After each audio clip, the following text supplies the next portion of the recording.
नमस्कार। आज हम जो चैप्टर पढ़ रहे हैं that is second chapter of अष्टांग हृदय सूत्र स्थान का सेकेंड चैप्टर है दैट इज दिनचर्या अध्याय।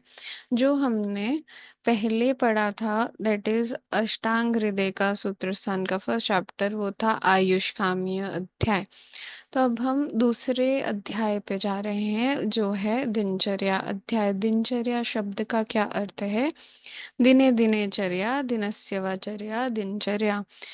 ये अरुण दत्त की टीका में लिखा है। जो दिन भर में होल ऑफ द डे में आपकी चर्या, व्यवहार, लाइफस्टाइल, जो भी आचरण रहेगा उसको यहाँ पे बता दिया गया है, जिससे आप आयु की रक्षा या आयु की वृद्धि कर सकते हैं। कौन सी ऐसी प्रॉपर एक टाइम टेबल है या प्रॉपर एक नंबर वाइज आचरण बताए हैं, कर्तव्य बताए हैं या टास्क्स बताए हैं?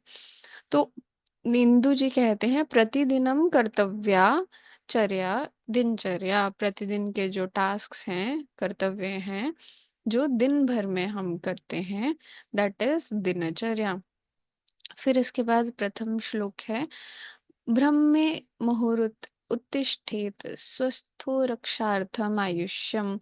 अगर स्वस्थ रहना है और आयु की रक्षा करनी है तो ब्रह्म मुहूर्त में उठें। ठीक है, तो यहाँ पे ब्रह्म मुहूर्त क्या है? ब्रह्म मुहूर्त होता है 45 मिनट्स का। और ब्रह्म मुहूर्त है जब जैसे रात्रि है और प्रातः मतलब सूर्योदय है, उसके बीच में जो आखिरी पहर रहता है, दैट इज 4 घड़ी जब शेष रहता है, उसको ब्रह्म मुहूर्त कहते हैं। मतलब आपको सूर्योदय से भी 4 घड़ी पहले उठना चाहिए, जिससे आप स्वास्थ्य को मेंटेन कर सकते हैं और आयु की रक्षा कर सकते हैं। फिर उसके बाद शरीर की चिंता करें। शरीर चिंता अर्थात क्या? शरीर की चिंता अर्थात आपका आहार जो पूरे whole of the GI tract में है पूरे दिन का, वो उसका पचन हो रखा है या नहीं, वो पचा है, पक्वावस्था में है या अपक्वावस्था में, आम की फॉर्मेशन तो नहीं है। ये सब शरीर चिंता में अंदर से कैसा फील कर रहा हूँ, मेंटली, फिजिकली और स्पिरिचुअली, मुझे फीवर तो नहीं है, मैं हेल्दी स्टेट में हूँ या नहीं हूँ, इस प्रकार की आंतरिक और बाह्य चिंता करना है शरीर चिंता। फिर उसके बाद निर्वर्त्य कृत शौच विधि स्ततः। फिर क्या करें शरीर की चिंता के पश्चात? कृत शौच विधि स्ततः। जो शौच विधि है, मल मूत्र का त्याग है, उसको करें। और निवत निर्वत्यकृत मल मूत्र का त्याग करें और शौच विधि करें। फिर उस जो मल मूत्र के मार्ग हैं उसको जल से शुद्ध करें। उसके बाद है दंत धावन का प्रकरण आता है, दंत धावन। उसके बाद आप ब्रशिंग करेंगे, तो ब्रशिंग के लिए कौन से द्रव्य बताए हैं? तो कौन से हैं? अर्क, न्यग्रोध, खदिर, करंज, ककुब आदि।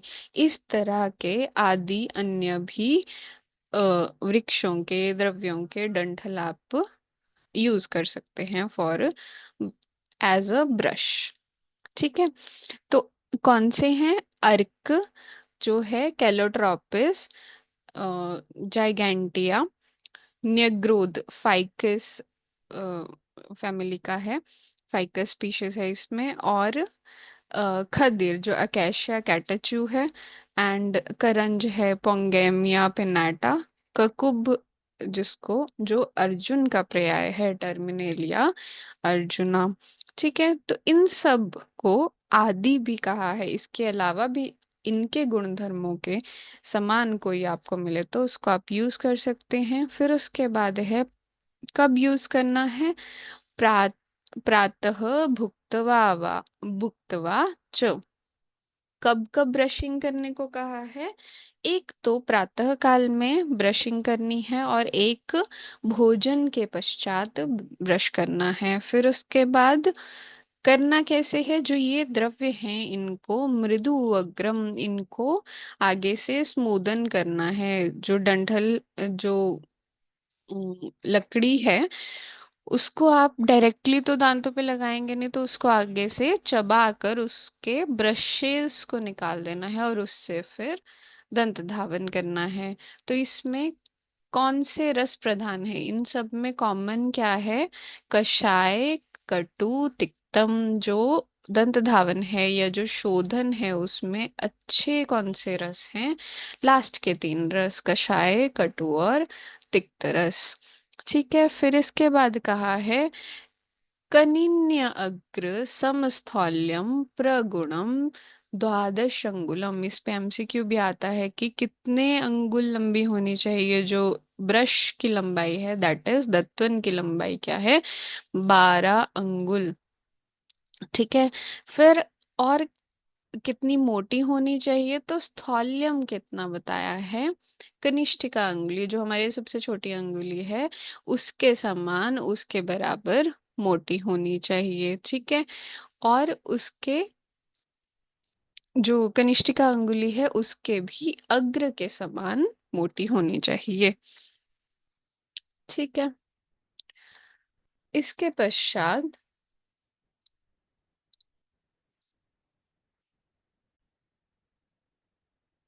ऐसे अगर हम यूज करेंगे तो भजेत दंत धावन, अगर ऐसा दंत धावन यूज करेंगे तो उससे क्या होगा? दांतों और जो मसूड़े हैं, दांत और मांस, इन सबको बल प्रदान होगा, ना कि उसको कोई बाधा होगी। ठीक है, तो बिना बाधा पहुंचाए उसकी क्लीनिंग हो जाएगी। फिर उसके बाद है दंत धावन के निषेध। नात्याद जी अजीर्ण, वमथु, श्वासकास, ज्वर, अर्दिति, तृष्णा, आस्यपाक, हृन्नेत्र, शिर, कर्ण, आमयी, चतत। आमयी का मतलब है व्याधि, डिजीज। ठीक है, तो इसमें क्या बोला है? नहीं देना चाहिए, किसमें? अजीर्णी को नहीं देना है, जिसमें इंडाइजेशन हो रखी है उसको नहीं देना है। वह मधु के पेशेंट जो वॉमिटिंग कर रहे हैं उस पेशेंट को नहीं देना है। श्वास के पेशेंट को नहीं देना है, जिसको ब्रीदिंग में डिफिकल्टी हो रही है उसमें दंत धावन नहीं करना है। जिसको कफ है, कास का पेशेंट है, उसको नहीं करना है। फीवर के पेशेंट को दंत धावन निषेध है। और फिर अर्दित, जो फेशियल पैल्सी का है, या फिर सेवेंथ क्रेनियल नर्व का पैरालिसिस हो रखा है, उसमें नहीं देना है। फिर इसके बाद क्या है? तृष्णा, जो तृष्णा रोग है उससे ग्रसित है, जो जितना भी पानी पीता है उसकी प्यास ही नहीं बुझती, उसमें वात और पित्त का बहुत ज्यादा प्रकोप है, तो उसमें भी दंत धावन नहीं करना है। फिर आस्यपाक, आस्यपाक मतलब मुख पाक हो रखा है, अल्सरेशन हो रखा है माउथ में, तो उसमें भी नहीं देना है। फिर हृद, नेत्र और शिर, हार्ट के, आईज के और हेड के, सिर के डिसऑर्डर्स। आमई मतलब डिसऑर्डर्स। हृद, हृदय, नेत्र, शिर और कानों के डिसऑर्डर्स में नहीं देना है। जो ऊर्ध्व जत्रुगत डिसऑर्डर्स हैं, जितने भी हेड में जितने भी हैं, कान के डिसऑर्डर्स, आंखों के disorders, whole of the head के डिसऑर्डर्स एंड हार्ट के भी डिसऑर्डर्स, इसमें नहीं निषेध किया है दंत धावन का। फिर उसके बाद अंजन का प्रकरण आता है। ठीक है, तो इसमें अंजन का अर्थ क्या है? अंजन अर्थात सुरमा, सुरमा नहीं, मतलब सुरमा तो अनदर कल्पना हो जाती है, बट अंजन एक मेडिकेटेड फॉर्म है जिसको हम आईज के आउटलाइन पे लगाते हैं। ठीक है, तो अंजन इज दैट ब्लैक जो काजल रहता है। ठीक है, फिर इसमें टू टाइप्स के अंजन का वर्णन है। सौवीर अंजनम नित्यम, एक टाइप बता दिया इन्होंने, सौवीर अंजन, जो नित्य देना चाहिए। हितम अक्षणो ततो भजेत, अगर इसका सेवन करेंगे तो ये आंखों के लिए हितकर है। फिर क्यों हितकर है, इसमें कहा है कि चक्षुष तेजोमयम तस्य विशेषाद श्लेष्मो श्लेष्मतो भयम। इसमें एक फिल इन द ब्लैंक्स भी आ जाता है, श्लेष्मतो, यहाँ पे फिल इन द ब्लैंक्स आ जाता है, क्वेश्चन आ सकता है। तो इसमें क्या कहा है कि चक्षु आईज जो हैं वो पित्त प्रधान है, उसकी जो दृष्टि है, देखने की शक्ति है, वो तेज की वजह से है। अगर वो तेज, वो बोलते हैं ना आंखों की रोशनी, अगर वो कम हो जाए तो हमारी दृष्टि का भी नाश हो सकता है। तो पित्त प्रधान है क्या, आइस। तो आइस को, जो पित्त प्रधान है उसमें कुछ रेशे बनने या फिर पिछलता होने से दृष्टि का नाश हो सकता है। मतलब कफज अगर इसमें भाव आ जाए तो इसमें दृष्टि का नाश हो सकता है। तो चक्षु जो तेजोमय है उसको किससे भय है, कफ से भय है। ठीक है। योजयेत सप्तरात्रे अस्माद श्रावणार्थम रसांजनम। तो जितने भी मल इकट्ठे हो जाते हैं उसको श्रावण करने के लिए, उसको निकालने के लिए हर 7 डेज में, वीकली, हमें क्या यूज करना है, सेकंड अंजन जो बताया है यहाँ पे, रसांजन। और फर्स्ट था सौविरंजन जो डेली यूज करने को बोला था। और श्रावणांजन, रसांजन जो है श्रावणार्थ के लिए सप्तरात्रि में वीकली यूज करना है। फिर उसके बाद आता है, पहले हम उठ गए ब्रह्म मुहूर्त में, फिर उसके बाद हमने कर लिया दंत धावन, फिर हमने लगा लिया अंजन। फिर उसके बाद क्या है, उसके बाद वर्णन है नस्य का। नस्य मतलब नेजल द्वार से, नाक के द्वार से। नाक को शिर का द्वार बोला है, जो ब्रेन के नियरेस्ट जो है, ये बैरियर रहता है, इससे अगर कोई मेडिसिन पास करते हो डायरेक्ट ब्रेन को मिलती है। ठीक है। तो यहाँ से हम अणु तेल, कॉमनेस्ट जो मेडिसिन है, कॉमनेस्ट तेल है जो बल प्रदान करता है, बुद्धि को भी वर्धन करता है। तो नेजल रूट से कोई मेडिसिन देना इज नावन। तो जो अणु तेल है उसकी एक एक दो दो बूंदे हमें उसका नस्य लेना चाहिए। फिर उसके बाद गंडूश धूम तांबुल का भी वर्णन है। इसमें क्या बोला, भाग भवेत इनका सेवन करना चाहिए। नस्य तो हमने नेजल रूट से तेल आदि डाल लिया। फिर गंडूश, गंडूश मतलब क्वाथ आदि को मुख में भरना। इसके अलावा गंडूश एक कल्पना है और एक है कवल। कवल मतलब कुल्ला, जिसको हम मूवमेंट करते हैं। मूवमेंट मतलब संचारी है कवल और असंचारी है गंडूश। दोनों में ही लिक्विड को माउथ में रखा जाता है, लेकिन इसको मूवमेंट कराई जाती है, दैट इज कवल। एंड जिसमें जस्ट उसको रखा जाता है, मूवमेंट नहीं होती, दैट इज गंडूश। ठीक है। तो इससे जो द्रव्य रखा जाता है, जो तेल रखा जाता है, उसमें सेलेवेशन इंक्रीज हो जाती है। और जैसे 1 चम्मच तिल तेल रख लिया तो उससे सेलेवेशन इंक्रीज होगी, या कोई भी बल्य तेल रख लिया तो उससे दांतों और मसूड़ों की बल इंक्रीज होगा। फिर उसके बाद है धूमपान। धूमपान मतलब स्मोकिंग, लेकिन ये मेडिकेटेड द्रव्यों का स्मोक है जो धूम द्वारा लिया जाता है। ठीक है। फिर उसके बाद है धूम नेत्र द्वारा लिया जाता है। फिर उसके बाद है तांबुल। तांबुल मतलब पान आदि का सेवन करना। ठीक है। इसमें तांबुल जो है वो मुख की शुद्धि के लिए, डाइजेशन को इंक्रीज करने के लिए, ब्रेथ की फ्रेशनेस के लिए बताया गया है। तो इसमें जो बीटल लीफ है, दैट इज पान, सुपारी आदि इसमें प्रयोग होते हैं द्रव्य। ठीक है।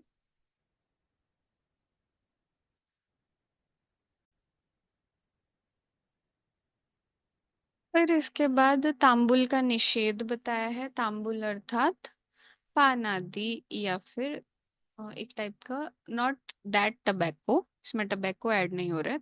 तांबुल से ही तंबाकू शब्द बना हो सकता है, लेकिन इसमें मोस्टली पान को ही आप समझें। ठीक है।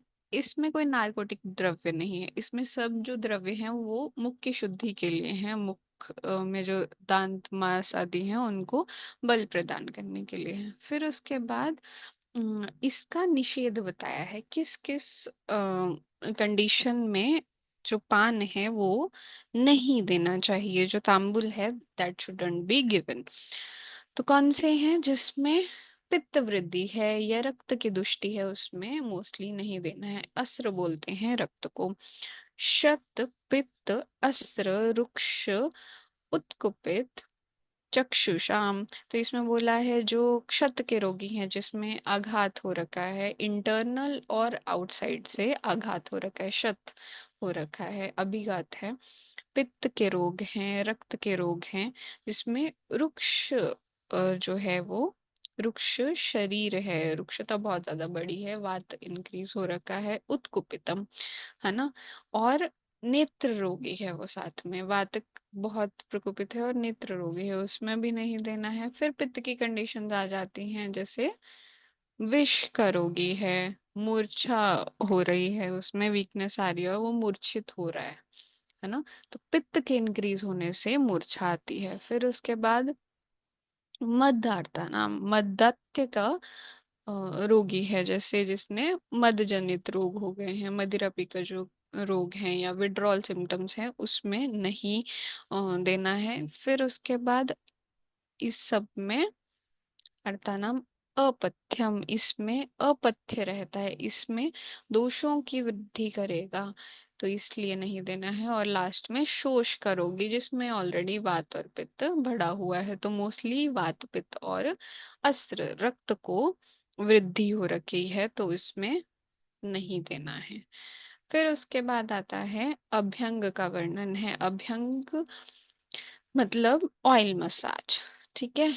ऑयल मसाज करनी है तो अब खुद ही तेल आदि का यूज करके या स्नेह आदि का यूज करके अपनी बॉडी को मसाज करना है। तो हम पहले उठे ब्रह्म मुहूर्त में, फिर हमने शरीर की चिंता करी, शौच विधि करी, दंत धावन किया, अंजन आंखों में अंजन लगा लिया, और फिर तांबुल का सेवन नस्य किया, है ना, नस्य। फिर गंडूश का धारण किया, धूम लिया और तांबुल का सेवन किया। फिर उसके बाद हमने बॉडी की मसाज करना शुरू की। तो ऑयल मसाजिंग इज कॉल्ड अभ्यंग। अभ्यंग आचरित नित्यम, अभ्यंग हमें डेली करना चाहिए, नित्य करना चाहिए। स जरा श्रम वातः, ये अभ्यंग के लाभ हैं, इनको याद करना है, ये श्लोक इम्पोर्टेंट है।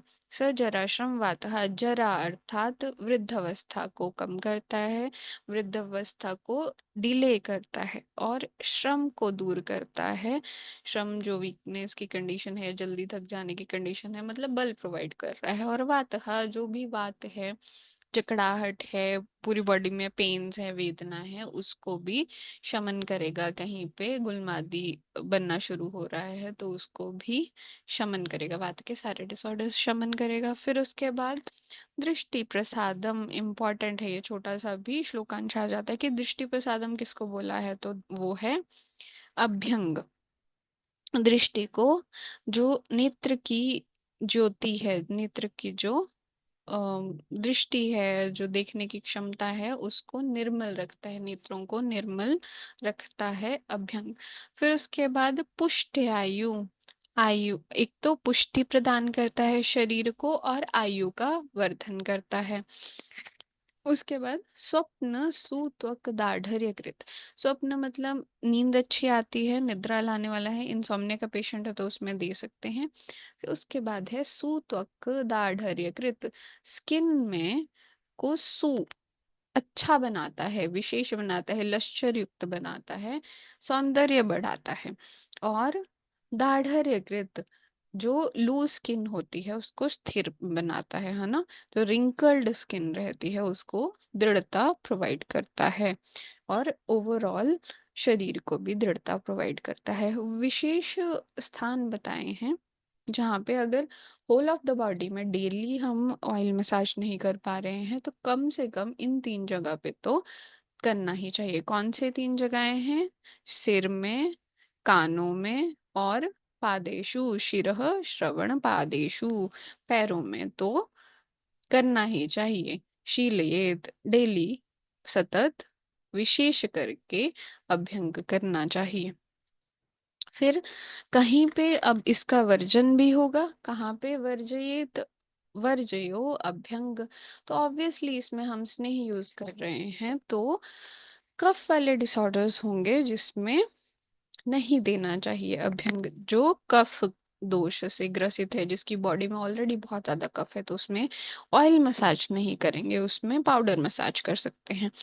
कफ ग्रस्त कृत संशुद्ध अजीर्णी भी, जो वमन विरेचन आदि संशोधन कर्म के पश्चात अजीर्ण रोग में अभ्यंग नहीं करना चाहिए। ठीक है, तो एक तो संशुद्धि के पश्चात नहीं करना है, मतलब संशुद्धि के पश्चात ऑलरेडी दोष उत्क्लेशित रहते हैं, ठीक है, या फिर बॉडी वीक रहती है, तो उस टाइम पे जैसे वमन भी अगर कराया, वमन भी शुद्धि कराई, तो उसके बाद धूमपान करते हैं कि उसका जो उत्क्लेशित है उसके मार्गों की शुद्धि हो जाए। तो एकदम संशुद्धि के बाद अभ्यंग नहीं कराते, क्योंकि उसमें ऑलरेडी स्नेहन स्वेदन और वो जो मेडिसिन दी होती हैं उससे दोष उत्क्लेशित रहते हैं। और कफ भी कफ वाले व्यक्ति में नहीं कराना है, और जिसमें अजीर्ण की कंडीशन है। अभी तक जितने भी हमने निषेध पढ़े उसमें अजीर्ण की कंडीशन में मना किया है। अजीर्ण मतलब इंडाइजेशन की कंडीशन में मना किया है यूज करना। ठीक है, फिर उसके बाद व्यायाम का प्रकरण है। व्यायाम के लाभ हैं, श्लोक इज इम्पोर्टेंट। लाघवम कर्म सामर्थ्यम दीप्तो अग्निमेध सक्षय विभक्त गणगात्रत्वम व्यायामाद उपजायते। व्यायाम के लाभ हैं, अब व्यायाम का प्रकरण है। आफ्टर ऑयल मसाजिंग क्या करने को कहा है? अभ्यंग करने के बाद, जैसे कुश्ती करने से पहले जो पहलवान होते हैं वो ऑयल मसाज कर रहे होते हैं खुद को, है ना, वैसे ही करने को कहा है। और वैसे उस ऑयल मसाजिंग के बाद व्यायाम करने को कहा है। ठीक है, तो व्यायाम में क्या करेंगे, क्या लाभ होगा? अगर एक्सरसाइज करते हैं डेली तो उससे लघुता आएगी, शरीर में जो कफ आदि है वो बैलेंस स्टेट में रहेगा, लघुता आएगी, गुरुता नहीं रहेगी, आलस्य आदि नहीं रहेगा। ठीक है, और कर्म सामर्थ्यम, हमारे जो कर्म का जो स्ट्रेंथ है दैट ऑल्सो इंक्रीजेस। जैसे अगर फ्रैक्चर आदि हो जाए, भग्न हो जाए, तो उसमें हमारे, जैसे मान लो हाथ में फ्रैक्चर हो गया है, तो उसमें कर्म सामर्थ्यता थोड़ी सी अफेक्ट होती है ना। तो इसमें उसकी कर्म सामर्थ्य को बढ़ाने के लिए धीरे धीरे उसको एक्सरसाइजेस, फिजियोथेरेपी, ये सब स्टार्ट करते हैं, और उसमें धीरे धीरे वजन उठाने की क्षमता को या फिर मूवमेंट्स को इंक्रीज करते हैं। तो इसमें कर्म की सामर्थ्यता धीरे धीरे, स्ट्रेंथ जो है वो इंक्रीज होती है, हमारा सामर्थ्य बढ़ता है। फिर दीप्तो अग्नि, अग्नि को दीप्त करता है। मेद स अक्षय, मेद को कम करता है। ठीक है, लघुता लाता है, इसलिए मेद को भी कम करता है। विभक्त गणगात्रत्वम, जो हमारी बॉडी है उसके एक एक अंग को, शरीर का प्रत्येक अंग प्रत्यंग की जो मसल्स हैं, है ना, मांसपेशियां हैं, वो विभक्त और घन दिखती हैं, स्थिर दिखती हैं जो मसल्स हैं, और वो स्पष्ट पृथक पृथक दिखती हैं। जो बहुत टाइम तक जिम जा रहे होते हैं उनके एक एक मसल को आप आइडेंटिफाई कर सकते हैं फ्रॉम आउटसाइड। ठीक है, तो उन्होंने फैट को, सबको, मेद को क्षय कर लिया है, और उनके जो मांसपेशियां हैं वो विभक्त, अलग अलग, घन, स्थिर दिखती हैं। ठीक है, और ये अग्नि को भी बढ़ा दिया है, तो उससे क्या होगा? उससे सारा आम का पाचन हो जाएगा, लघुता आ जाएगी। व्यायामाद उपजायते लाघवम कर्म सामर्थ्यम दीप्तो अग्निमीद सक्षय विभक्त गणगात्रत्वम व्यायामाद उपजायते। ठीक है, फिर इसके बाद इसका निषेध भी बताएंगे, किसको नहीं करना चाहिए। तो वात पित्तामयी, जिस आमयी मतलब डिसऑर्डर, जिसमें वात और पित्त के डिसऑर्डर हैं उसको नहीं करना चाहिए। जो बालक है, वृद्ध है, जो सुकुमार प्रकृति के हैं उनको नहीं करना चाहिए। अजीर्णी, देखो फिर से आ गया, इंडाइजेशन में नहीं करना चाहिए। च तम त्यजेत, उनको त्याग कर देना चाहिए एक्सरसाइज करने का। फिर उसके बाद है अर्धशक्त्या निषेवयतु निषेवयस्तु बलि भी स्निग्ध भोजी भी। इसमें क्या कहा है कि अर्धशक्ति तक ही व्यायाम करना चाहिए। जब भी हम व्यायाम कर रहे हैं तो अर्धशक्ति में तक ही करना चाहिए। और किसको बताया है? ये जो बलवान है और जो रेगुलर स्नेह का भोजन कर रहा है, जो मक्खन घी लगाकर खाना खाता है, चपातियां खाता है, या जिसके भोजन में स्नेह इंक्लूडेड रहता है, और जो बलवान है उसको भी आधी शक्ति तक ही व्यायाम करना चाहिए। It is very important.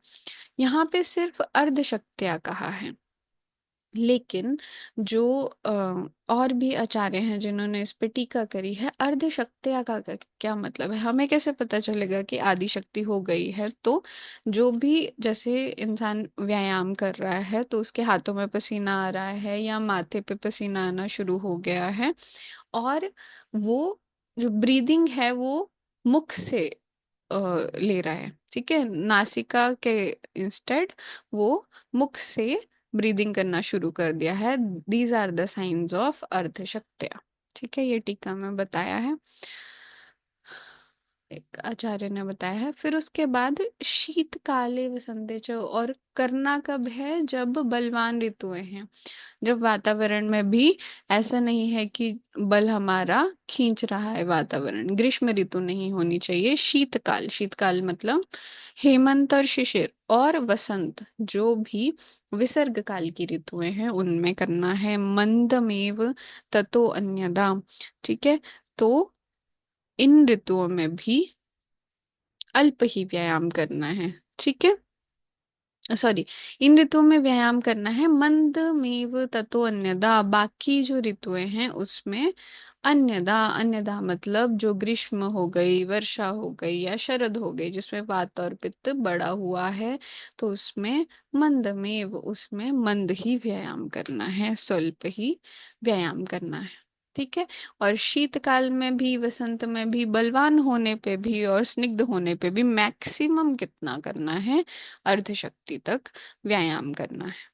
फिर उसके बाद, जैसे आफ्टर एक्सरसाइज या फिर बिफोर एक्सरसाइज जो स्ट्रेचिंग करते हैं या फिर वार्म अप करते हैं, और आफ्टर एक्सरसाइज भी स्ट्रेचिंग इज इम्पोर्टेंट। मतलब शरीर का मर्दन इज इम्पोर्टेंट, क्योंकि लैक्टिक एसिड प्रोड्यूस होता है, वो फॉर्म होता है, तो क्रैम्प्स आदि हो सकते हैं, उससे फिर और नुकसान हो सकता है। तो इसलिए व्यायाम के तुरंत बाद क्या करना है? शरीर का मर्दन करना है। तम कृत्वा अनुसुखम देहम मर्दयेत च समन्ततः। ठीक है, व्यायाम करके सारे शरीर को सुखपूर्वक मर्दन करना है ना। मर्दन अर्थात उसको झटकना है या थोड़ा थोड़ा दबाना है। ठीक है, तो दैट इज मर्दन। ठीक है, झटकना मतलब कि जो मसल्स हैं या फैट है उसको थोड़ा सा मूवमेंट करनी है उसकी। ठीक है, और मर्दन अर्थात थोड़ा थोड़ा दबाना। ठीक है, तो ये हो गया व्यायाम की विधि, व्यायाम के लाभ, और व्यायाम का किस ऋतु में करना है, मात्रा बता दी। उसके पश्चात क्रम क्या है? मर्दन है। फिर इसमें अति व्यायाम से हानि बताई है कि अति अगर व्यायाम कर लिया, अर्ध शक्ति पर नहीं रुके और अति व्यायाम कर लिया, तो तृष्णा हो सकती है, तृष्णा रोग हो सकता है, क्षय का रोग हो सकता है, धातुओं का क्षय हो जाएगा, है ना, जितना बल है उसका भी क्षय हो जाएगा। और प्रथम को मतलब डिस्निया की कंडीशन हो सकती है, उसको सांस लेने में दिक्कत हो सकती है, एस्थमेटिक कंडीशन तक जा सकता है। फिर रक्त पित्त, रक्त और पित्त, पित्त उसमें बढ़ जाएगा तो रक्त पित्त का डिसऑर्डर भी हो सकता है, उसको एपिस्टेक्सिस की कंडीशन, नासिका से रक्त प्रवृत्ति आदि हो सकता है। फिर श्रम, श्रम का कंडीशन मतलब वो फिर और कर्म नहीं कर पाएगा। ठीक है, बहुत ज्यादा फटीग उसमें रहेगी। फिर क्लम हो सकता है, उसको मतलब मेंटली भी डिप्रेशन में जा सकता है वो, दैट इज क्लम। फिर उसके बाद अति व्यायामतः कासो, ये सारी चीजें किससे हो रही हैं? अति व्यायाम से। और कासो, ज्वर और सर्दी भी उत्पन्न करता है। उसको खांसी, फीवर और इवन वॉमिटिंग भी हो सकती है। ठीक है, तो इसलिए जितना कहा है उतनी ही व्यायाम करना चाहिए। इसमें एक उपमा दी है। उपमा क्या दी है कि अ, पहले क्या कहा है कि जो व्यायाम है या जागरण है, रात्रि में जागरण है, अध्व मतलब वॉकिंग है, स्त्री सेवन है, या फिर हास्य, हंसना बोलना, इन सब में क्या यूज होता है, एनर्जी यूज होती है। और ये भी एक टाइप के एक्सरसाइजेज ही हैं। इन सब से क्षय होता है मेद का और कफ का। ठीक है, क्योंकि इसमें एनर्जी यूज हो रही है। तो इसमें वात की वृद्धि होती है, पित्त की वृद्धि होती है और कफ का क्षय होता है ना। ठीक है, तो इससे इन सब को, जो भी ये रूप है, not only exercise but also भाषण, हंसना, स्त्री सेवन, वॉकिंग, रात को जागना, इसको जितना साहस है उतना ही करना चाहिए, अपने बल के अकॉर्डिंग ही करना चाहिए। और इसमें जो उपमा मैं कह रही थी वो ये है कि जैसे सिंह में इतना सामर्थ्य है कि वो गज तक को मार सकता है, गज मतलब हाथी तक को वो मार सकता है। लेकिन अगर उसका वध करने के बाद, हाथी का वध करने के बाद उसको वो खींच कर ले जाना चाहे, या फिर होल ऑफ द हाथी को वो एट एट वंस खाना चाहे, तो वो उसी का ही क्षय कर देगा। वो उसी को ही अगर खींच के ले जा रहा है तो उसके ही प्राण का क्षय कर देगा। सिंह ने हाथी को मार दिया और फिर उसको खींच के ले जाते उसी की ही मृत्यु हो जाएगी, क्योंकि उसको मारना तो उसके सामर्थ्य में था, लेकिन उसको खींच के ले जाना उसके सामर्थ्य में नहीं है। तो वैसे ही उसके लिए वो अति व्यायाम हो जाएगा और वो उसके मृत्यु का कारण रहेगा। ठीक है, तो गजम सिंह इव आकर्षणम भजनन अति विनश्यति। ठीक है, तो उसको खींचते वक्त क्या होगा, शेर ही खुद ही विनाश को प्राप्त हो जाएगा। इसके बाद है उद्वर्तन का वर्णन। जब आपने ऑयल मसाज किया, फिर व्यायाम कर लिया था, फिर शरीर मर्दन किया, फिर इसके बाद जो कफज वाले थे वो क्या करें, जो कफ वाले हैं वो तो ये व्यायाम तो कर रहे हैं, लेकिन ऑयल मसाज तो उन्होंने, अभ्यंग तो उन्होंने नहीं किया। तो जो कफ वाले हैं उनके लिए पाउडर मसाज कहा है।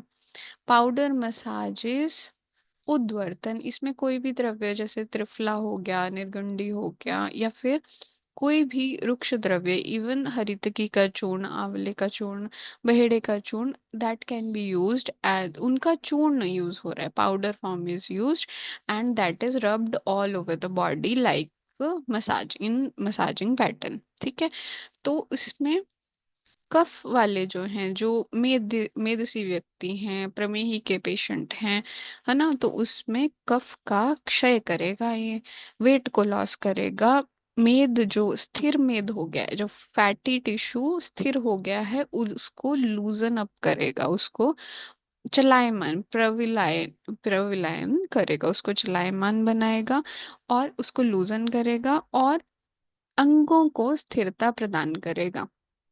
ठीक है, स्थिरता और क्या प्रदान कर रहा था, व्यायाम भी स्थिरता प्रदान कर रहा था, लेकिन पाउडर मसाज ऑल्सो गिव स्थिरता, स्थिरता टू अंग, बॉडी के पार्ट्स को स्थिरता प्रोवाइड कर रहा है। फिर उसके बाद त्वक प्रसाद करम परम, इम्पॉर्टेंट है, ये एमसीक्यू भी आ सकता है कि त्वक को प्रसादन, निर्मल करने में क्या बेस्ट है, तो उद्वर्तन बेस्ट है। क्यों? क्योंकि जितने भी जो होल ऑफ द बॉडी में स्किन के ऊपर जितने भी डेड टिश्यूज हैं, जो भी एक्सफोलिएशन हो रही है ना एक टाइप की, तो उसकी शुद्धि हो रही है, जो डेड टिश्यूज हैं वो निकल जाएंगे और न्यूली कांति युक्त, लश्चर युक्त नई त्वचा बनेगी। ठीक है, तो त्वचा को प्रसाद करने में, एक्सफोलिएशन में बेस्ट है उद्वर्तन। ठीक है, फिर उसके बाद आता है स्नान। इतना सब बॉडी पे लगा दिया, ऑयल लगा दिया, पाउडर लगा दिया, व्यायाम करके पसीने से युक्त हो गए, तो अब क्या करना है, आपको स्नान करना है।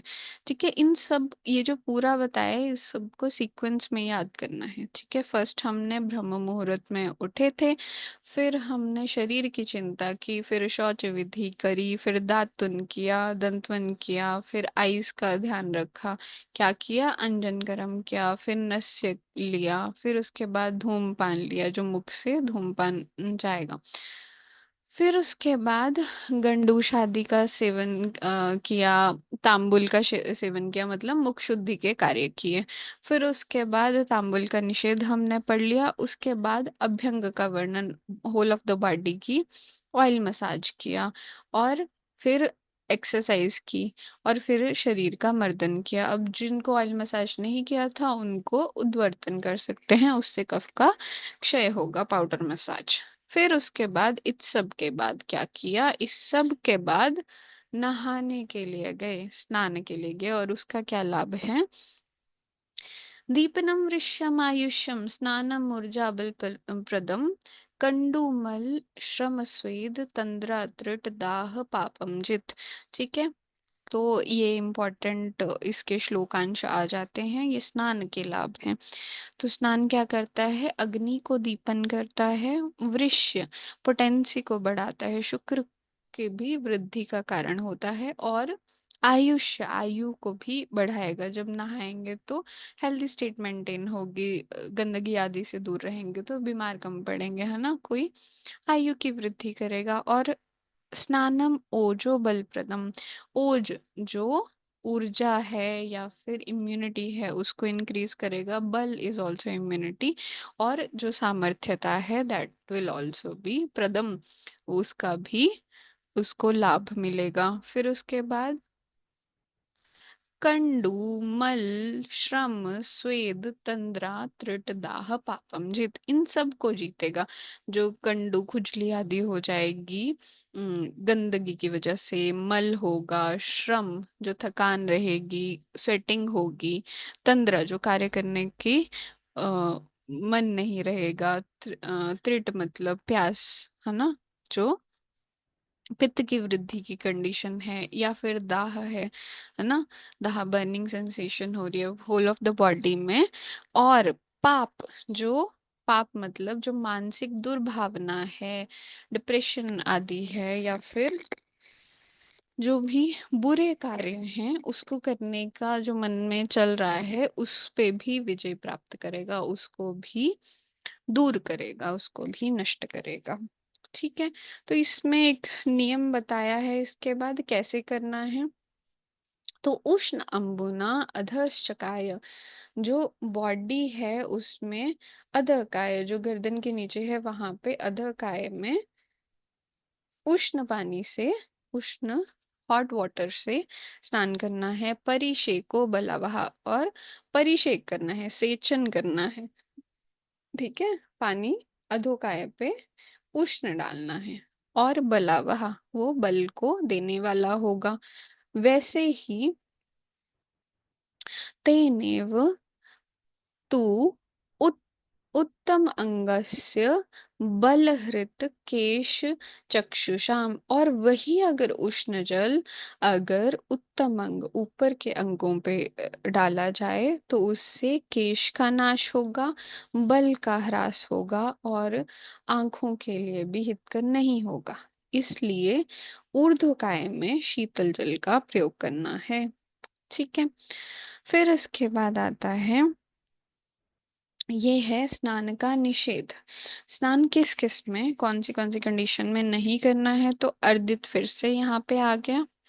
अर्दित की कंडीशन में नेत्र के रोग हैं, आस्य मतलब मुख के रोग हैं, कर्ण रोग हैं, जितने भी अपर वाले रोग हैं, कान, नेत्र, मुख, है ना, और फेशियल पैलेसी है, इन सभी रोगों में नहीं करने को बोला है। फिर लूज मोशन की कंडीशन तो अति सारे है, उसमें भी मना किया है।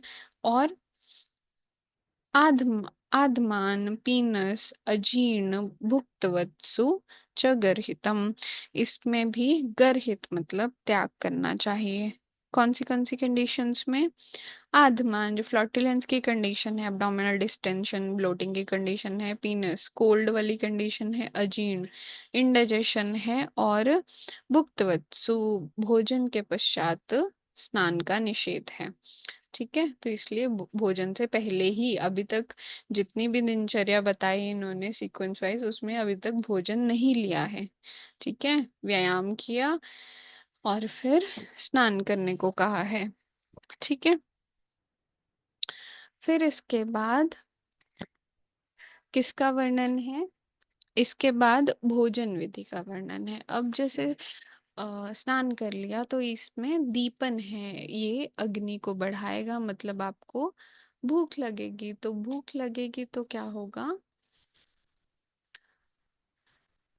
भूख लगेगी तो आप खाना खाओगे, तो स्नान के पश्चात भोजन करने को विधान है। ठीक है, स्नान करने के पश्चात जीर्णो हितम मितम च ध्यानम वेगानिर्येद बलात्। ठीक है, स्नान करने के पश्चात आहार के सम्यक परिपाक होने पर, जब आपको विचार करके ये समझ आए कि पिछला जो खाना खाया था, लास्ट मील जो थी वो आपका पच चुका है, तो उसके बाद हितम जो आपके लिए पथ्य है, और मितम उसको भी थोड़ी मात्रा में ही, मितम मतलब स्वल्प मात्रा में, मात्रा अनुसार ही उस अन्न का सेवन करना चाहिए। और सेकंड क्या कहा? जो आपके वेग थे उसको आपको, मलमूत्र के वेगों को बलपूर्वक स्ट्रेनिंग नहीं करना चाहिए, ये बलात् बलपूर्वक उसको निकालना नहीं चाहिए। ठीक है, उसका वेट करना चाहिए कि जब वो खुद निकल जाए, या फिर उसके लिए औषध यूज करनी चाहिए, नहीं तो स्ट्रेनिंग नहीं करनी चाहिए। और ये है अजीर्ण वाली कंडीशन, जब वो खाना नहीं पचा है या फिर वेग प्रवृत्त नहीं हुए हैं, लेकिन वेग प्रवृत्त हो गए हैं, खाना पच चुका है, तो हितकर और स्वल्प मात्रा में भोजन कर लेना चाहिए। फिर सेकंड इसमें वेग में बोला है, न वेग तो अन्य कार्यम। ठीक है, और जब आपको मलमूत्र का वेग हो रहा है तो उस टाइम पे अन्य कार्य नहीं करने चाहिए, अन्य किसी भी कार्य में प्रवृत्त नहीं होना चाहिए, वेग का विधारण नहीं करना चाहिए। स्यात् न जित्वा साध्यम आमयम। ठीक है, तो साध्य रोगों की चिकित्सा किए बगैर भी अन्य कार्य नहीं करने चाहिए।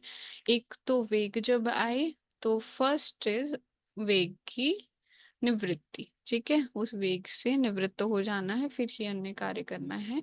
और ये अलग से इन्होंने ट्रीटमेंट एस्पेक्ट में बता दिया कि कोई अगर चीज ठीक हो सकती है, कोई साध्य व्याधि है, तो पहले उसको ठीक करना है, फिर अन्य कार्य करना है। क्योंकि अगर उसको जो ठीक हो सकती है, मतलब वो स्टार्टिंग स्टेज में है, उसको ट्रीट नहीं किया तो उसमें कॉम्प्लिकेशंस आके वो सीवियर फॉर्म भी ले सकती है। ठीक है, फिर इसके बाद बोला है, सुखार्था सर्वभूतानां मता सर्वा प्रवृत्त्यः सुखम च न विना धर्मात् तस्मात् धर्म परो भवेत्। ठीक है, जो सुखार्ता नाम सर्वभूतानाम, सारे जो प्राणी हैं उन सब की प्रवृत्ति किसके लिए होती है? सुख के अर्थ के लिए। उनका प्रयोजन क्या है, उन सब का क्या, क्यों चल रहा है संसार? सारे जो प्राणी है, सर्वभूतानां मता सर्व प्रवृत्ति, उनका जो भी प्रवृत्ति होगी, जो भी कार्य होगा, वो किसके लिए होता है? सुख के लिए, सुख प्रयोजन रहता है।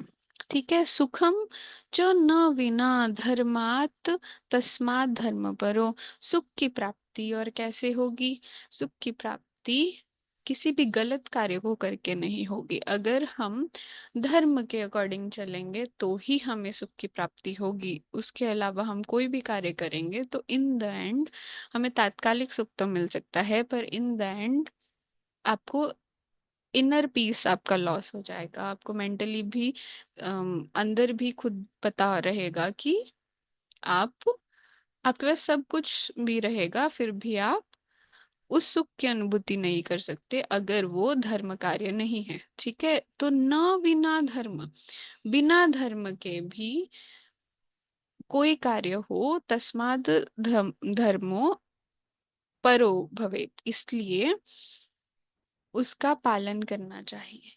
धर्म का पालन करना चाहिए, क्योंकि सभी को ही, सारे ही जीव जंतुओं को, सबको ही सुख चाहिए। और सुख कब मिलेगा? जब हम धर्म रूपी कार्य करेंगे, है ना। न बिना धर्म, बिना धर्म के सुख की प्राप्ति नहीं होगी। तो हमें धर्म को ही फॉलो कर लेना चाहिए। जो हमारे कर्तव्य हैं, जो हमारे धर्म है, उसके ही दायरे में हमें रहना चाहिए।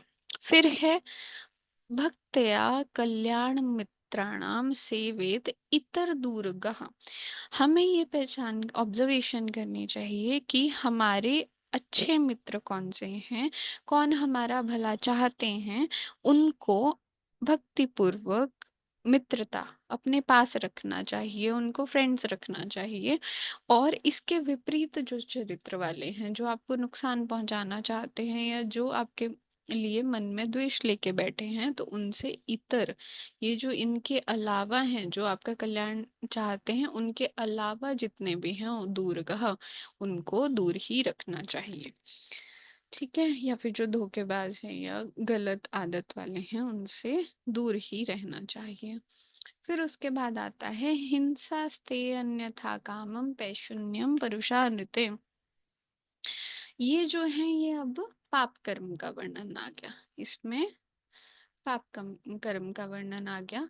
ये जो 3 श्लोक हैं, दीज आर इम्पोर्टेंट, इसको पढ़ेंगे आप, याद करेंगे। ये तीनों जो श्लोक है, इसमें क्या कहा है? पाप कर्म का वर्णन है। और कितने पाप कर्म हैं? 10 पाप कर्म है। अभी धर्म की बात हो रही थी, तो उन्होंने बताया कि कौन सी ऐसी चीजें हैं जिससे आपको पता चलेगा कि इसका त्याग करना है। आपके अकॉर्डिंग तो वो सही थी, लेकिन उस वो है पाप कर्म। ठीक है। तो पाप कर्म कितने बताए? 10 बताए। और इसकी संख्या आगे डिवीजन कितने में किया? एक है शारीरिक, एक है मानसिक, कैसे कैसे आप पाप कर्म कर सकते हैं, और एक है वाचिक। तो अभी देखते हैं। हिंसा, स्तेय और अन्यथा काम, ये शारीरिक पाप कर्म है। हिंसा, स्तेय और अन्यथा काम। आप शरीर से क्या कर सकते हैं? दूसरे को हिंसा, वध कर सकते हैं, मार सकते हैं, नुकसान पहुंचा सकते हैं डायरेक्टली, फिजिकली। फिर है स्तेय। स्तेय मतलब चोरी कर सकते हैं आप शरीर से। और अन्यथा काम, अन्यथा काम मतलब कि जो पर स्त्री है उसको, उसका गमन करना, अगम्या गमन करना, जिस के साथ नहीं जाना चाहिए उसके साथ मिंगल अप हो जाना। ठीक है। तो अन्यथा काम, जो जहाँ पे रहना चाहिए वहां पे नहीं रहना, लॉयल नहीं रहना। ठीक है। तो इसमें है हिंसा, फिजिकली आप कर सकते हैं। स्तेय, चोरी आप फिजिकली कर सकते हैं। और अन्यथा काम आप फिजिकली कर सकते हैं। तो यहाँ पे शारीरिक कितने हो गए?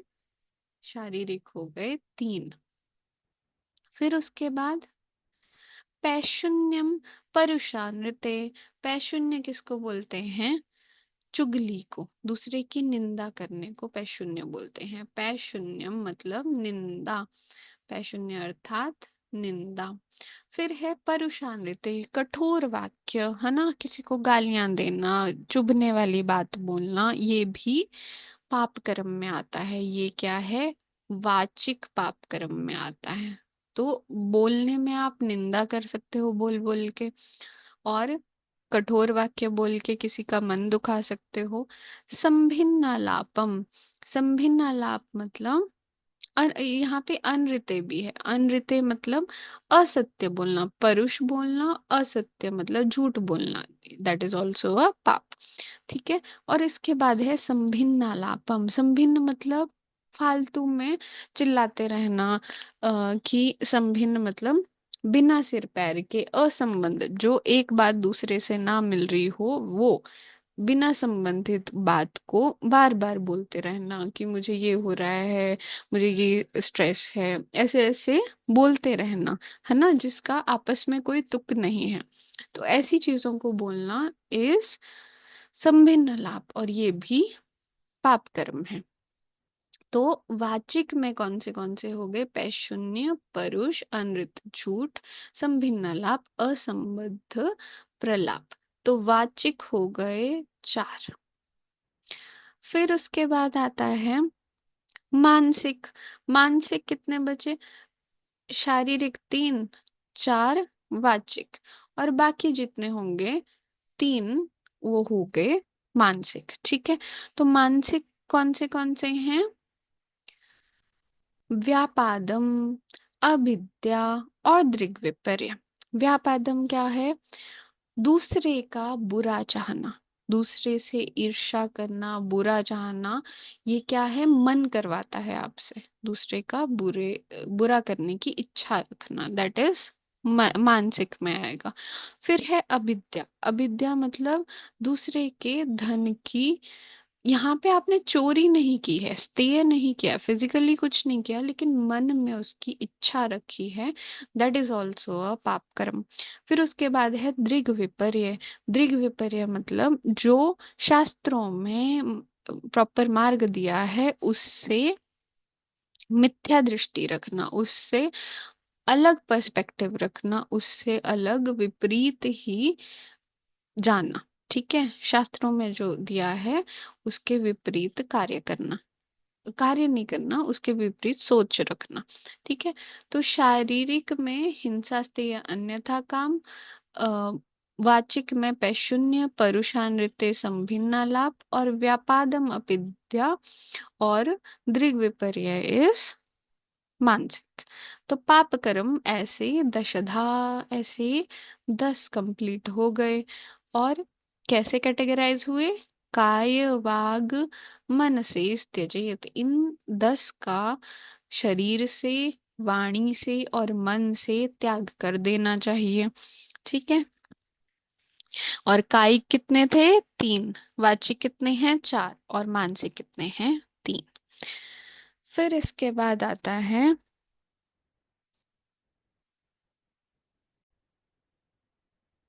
जो दिनचर्या थी वो अभी तक हमने पढ़ ली, और इसमें उसके बाद फिर धर्म और सद्वृत का एक टॉपिक आता है जो अलग से क्वेश्चन भी आ सकता है। तो टॉपिक क्या है? सद्वृत। यहाँ से स्टार्ट होता है सद्वृत। सद्वृत का प्रकरण स्टार्ट होता है, तो इसमें है अवृत्ति, व्याधि, शोक, आर्तान, अनुवर्तित शक्तितः। जो अवृत्ति हैं, जिनकी खुद की कोई इनकम नहीं है, जो व्याधि से ग्रसित हैं, वृत्ति होता है धन, जिनका खुद का कोई धन नहीं है, जो गरीब इंसान है, और व्याधि से ग्रसित ग्रसित हैं, शोक से पीड़ित हैं, शोकार्ता नाम इससे पीड़ित है ना, शोकग्रस्त है, तो उनके अनुवर्तित शक्तितः उनकी चिकित्सा करनी चाहिए, उनका आश्वासन देना चाहिए, और जितनी आपका सामर्थ्य है, जितनी आपकी यथाशक्ति है, उतना आपको हेल्प करनी चाहिए। किस किस की? आवृत्ति की, व्याधि जो पेशेंट है, और शोकार्ति की। फिर उसके बाद है आत्मवत्स तत् पश्येदपि कीट पिपलिकम। ठीक है, जो कीट और कीड़े, छोटे छोटे कीड़े और पिपलिका, चींटियां हैं, उनको भी आत्मवत्स, अपनी तरह ही उनको एक जीव समझना चाहिए, उनको हिंसा नहीं करनी चाहिए, उनको नुकसान नहीं पहुंचाना चाहिए। ठीक है, आत्मवत, उनको अपने समान ही समझना है।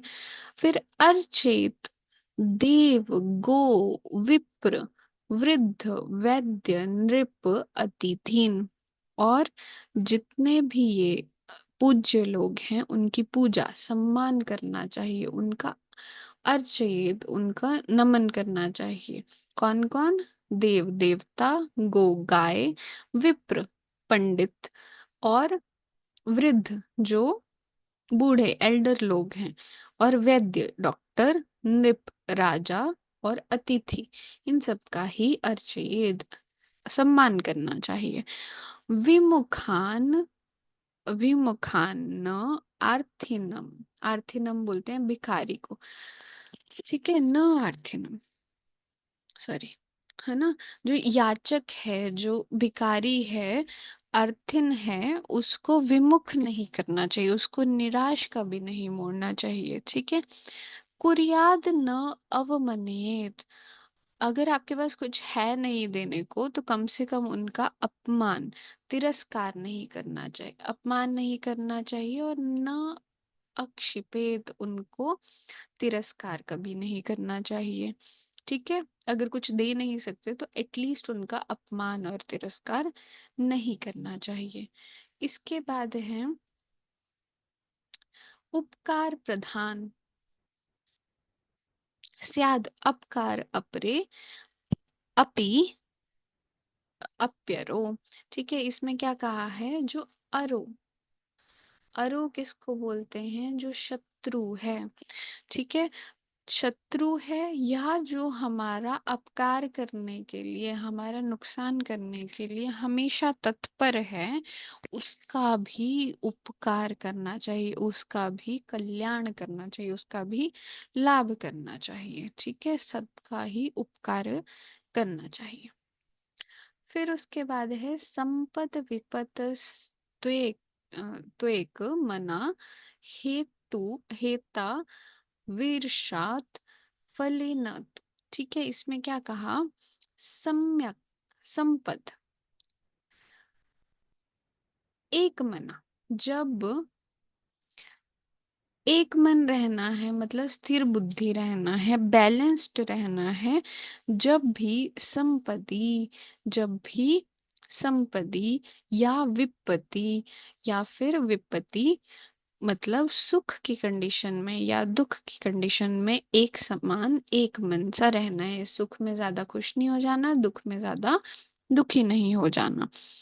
और हेतु, हेतु मतलब सफलता के कारण से ईर्ष्या करनी है। हेत्वाद ईर्षेत फले नातु। जो सफलता का कारण था, असफलता का कारण था, उसमें ईर्ष्या करनी है। उसका जो रिजल्ट आया है उससे ईर्ष्या नहीं करनी है। ठीक है। जर्नी पे फोकस करना है, रिजल्ट पे फोकस नहीं करना है।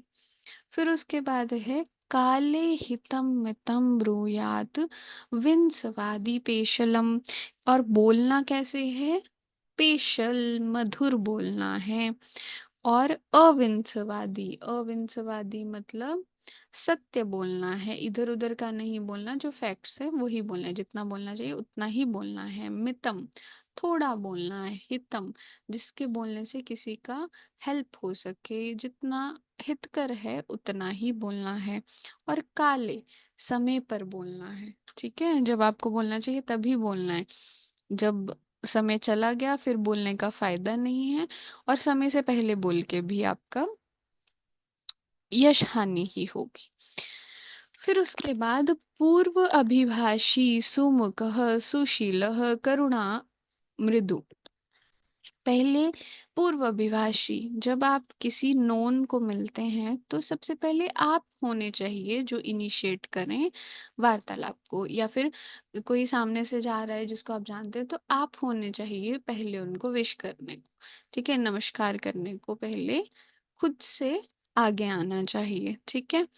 जिसको आप जानते हैं। ठीक है। फिर उसके बाद है सुमुख, हमेशा ही प्रसन्न मुख रहना चाहिए। सुशील, है ना, हमेशा ही आचरण शीलनता से करना चाहिए, शालीनता से करना चाहिए।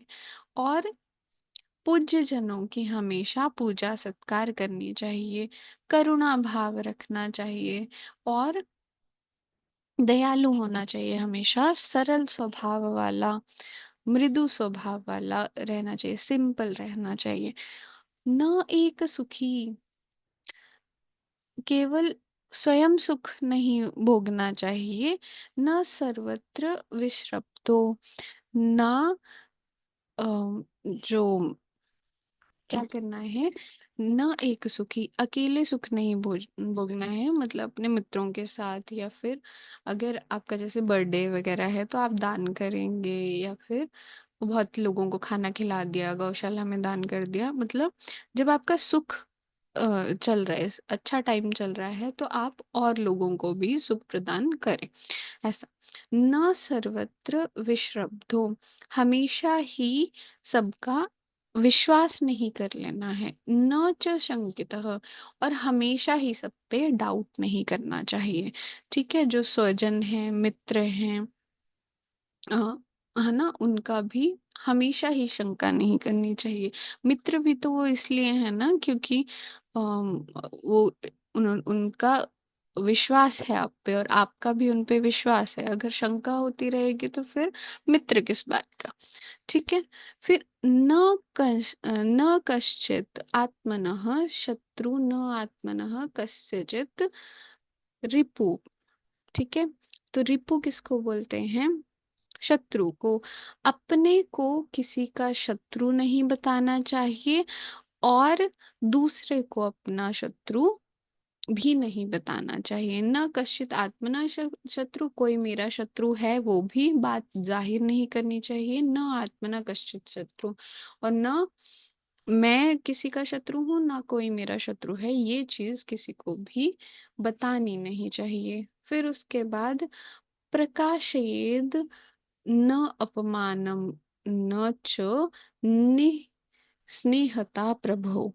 इसमें क्या कहा है? अपना तिरस्कार हुआ है, तथा अपना कहीं पे प्रीति प्रभु है। प्रीति प्रभु मतलब स्नेह किसी से बनती है, और किसी से कहीं पे अपमान हुआ है, ऐसी चीज प्रकाशेद न, इसको प्रकाशन नहीं करना चाहिए, किसी को बताना नहीं चाहिए, इस चीज में हाईलाइट नहीं होना चाहिए।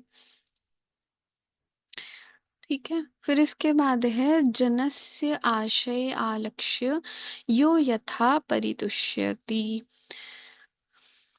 इसमें कहा है लोगों के मन का अभिप्राय, जन के आशय या लक्ष्य, जो लोग हैं, जन हैं, उनके मन में क्या बात है, उनके अभिप्राय को समझकर यो यथा तुष्यति, जो जो सुनना चाहता है, जो जैसे खुशी समझता है, वैसा उसको व्यवहार करना, वैसे उसको बोल देना, है ना।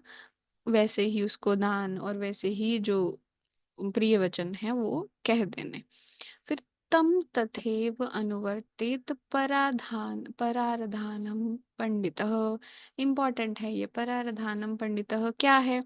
परार्धानम पंडितः मतलब परस्पर आराधन में पंडित होना चाहिए। आपस में जो सामने वाला है उसको ज्यादा उच्च बताकर, या फिर खुद मतलब बड़प्पन दिखाना चाहिए, और दूसरा जो सुनना चाहता है उसके अकॉर्डिंग व्यवहार करना चाहिए। तो परार्धानम, दूसरे को समझकर उसके अकॉर्डिंग एक्ट करना चाहिए, उसमें पंडित होना चाहिए, उसमें एक्सपर्ट होना चाहिए। न पीड़येद इंद्रियाणि व चैतन्य अन्यति लालयेद। ठीक है, जो इंद्रियां हैं, जो चक्षु है, रसना है, इन इंद्रियों को रस रूप आदि विषयों में ग्रहण करने से ना रोकना चाहिए, और ना ही अति लोलुप हो जाना चाहिए। लालयत मतलब उसको ज्यादा लालची भी नहीं बनाना चाहिए इंद्रियों को, और न पीड़ित, उसको बिल्कुल ही रोक के भी नहीं रहना चाहिए। बैलेंस स्टेट में इंद्रियों को रखना चाहिए। फिर त्रिवर्ग शून्यम न आरंभम भजेत तम च अविरोधयन। जो त्रिवर्ग हैं, धर्म अर्थ काम, इनसे रहित कोई भी कार्य, न आरंभम, कोई भी कार्य नहीं करना चाहिए जिससे इसका, जिसमें जीरो हो, धर्म की प्राप्ति नहीं है, अर्थ की प्राप्ति नहीं है, और काम की प्राप्ति नहीं है, तो उस कार्य को नहीं करना चाहिए। और जिससे इसका विरोध होता हो, अर्थ का नाश हो रहा है, धर्म का नाश हो रहा है, और काम का नाश हो रहा है, तो उस कार्य को भी नहीं करना चाहिए। फिर अनुयायातम, अनुयायात प्रतिपदम सर्वधर्मेषु मध्यमाम, मध्यमा।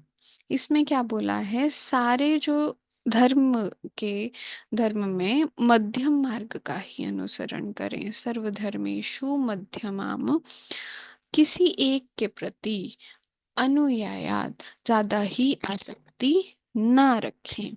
ठीक है, ज्यादा आसक्ति, लोभ, फेवरेटिज्म नहीं करना चाहिए, और सारे ही धर्मों में, सब धर्मों को मध्यम बैलेंस स्टेट में ही, मध्यम मार्ग ही अपनाना चाहिए, है ना। ज्यादा ही लेफ्टिस्ट राइटिस्ट नहीं हो जाना है, मध्यम, सारे जो धर्म है उसको ही मध्यम रूप से फॉलो करना चाहिए। फिर उसके बाद है जो शौच विधि है, जो पर्सनल हाइजीन है, उसको मेंटेन करना चाहिए। ये भी सदवृत्त में है। सद का मतलब है अच्छा, और वृत्त मतलब आचरण। तो अच्छा आचरण, ये सारे हम पढ़ रहे हैं, इसमें से आप पॉइंट्स बना सकते हैं। तो नीच रोम नख समश्रु निर्मल निर्मलंग अग्रि मलायन। ठीक है, तो जितने भी हमारे रोम हैं, नख हैं, श्मश्रु है, इसको क्या करना चाहिए, ज्यादा नहीं बढ़ाना चाहिए, इसको नीच रखना चाहिए। नीच मतलब काटते रहना चाहिए, इसको ज्यादा बढ़ने नहीं देना चाहिए। फिर अघ्री, अघ्री और मलायन, अघ्री अर्थात पैर, और मल के जो अ, मार्ग हैं, इनको स्वच्छ रखना चाहिए, निर्मल रखना चाहिए। फिर स्नानशील सुसुरभि सुवेशो अनु अनुल्बणो उज्ज्वल। क्या कहा है, जो अम, नित्य ही हमें स्नान करना चाहिए, पर्सनल हाइजीन का बताया है। ठीक है, जितने भी हमारे रोम नख समझ रहे इसको काटते रहना चाहिए, और ज्यादा नहीं बढ़ने देना चाहिए। अ, मलायनों को साफ रखना चाहिए, पैरों को साफ रखना चाहिए। स्नानशील, जो नित्य ही शीलनता करनी चाहिए, नित्य स्नान करना चाहिए। सुसुर भी, फ्रेग्रेंस को यूज करना चाहिए, सुगंधित द्रव्यों को लगाना चाहिए। सुवेशो, अच्छे कपड़े पहनने चाहिए, है ना। प्रॉपर ड्रेसेस पहननी चाहिए, जो जहाँ के लिए अच्छा रहे वो ही ड्रेस पहननी चाहिए। अनुल्बणो, जो अनुधृत है, मतलब जो शालीनता से हम कहीं पे जा सकते हैं। और उज्जवल मतलब निर्मल, धुले हुए वस्त्र, सुवेश, अच्छे वस्त्र। और अनुल्बण, जो जहाँ के लिए, जैसे घर जाएंगे तो घर के कपड़े, बाहर जाएंगे तो बाहर के कपड़े, ऑफिस जाएंगे तो फॉर्मल, अगर कॉलेज जाएंगे तो ड्रेस जो रहती है वैसा। ठीक है, और हॉस्पिटल जाएंगे तो एप्रन, स्टेथो। तो इसमें अनुल्बण, जो जहाँ के लिए शिष्टाचार है उसको फॉलो करना। फिर धारयत सततम रत्न सिद्ध मंत्र महौषधि। ठीक है, महौषधि बोलते हैं सहदेवी को, और रत्न, है ना। और सिद्ध मंत्र, सिद्ध मंत्र बोलते हैं अपराजिता आदि, जो हैं उसमें मंत्र बोलकर, रत्नों का, सिद्ध मंत्र, अपराजिता आदि, महौषधि अर्थात सहदेवी आदि को मंत्रों का उच्चारण करके हमेशा सतत लगातार ही धारण करना चाहिए। बाजू या फिर ग्रीवा में, नेकलेस के रूप में, या फिर ब्रेसलेट या पेंडेंट के रूप में धारण करना चाहिए रत्न, सिद्ध मंत्र और महौषध, अपराजिता और सहदेवी को। फिर उसके बाद है सात पत्र पद त्राणो। सात पत्र मतलब आतपत्र, आतपत्र बोलते हैं छाते को। स आतपत्र, स आतपत्र पादत्राणो, हमेशा आतपत्र और पादत्राण, छाता और चप्पल, इसको पहनना चाहिए, छाता लगाना चाहिए, चप्पल पहननी चाहिए। विचरेद युगम आत्र दृक्, और चलना कैसे है, विचरण कैसे करना है। युगम मतलब चार हाथ देखकर, युगम मात्रम दृकम, चार हाथ दूर देख के चलना है, छाते का धारण करना है, और चप्पल भी धारण करना है, और चार हाथ दूर तक देखकर चलना है।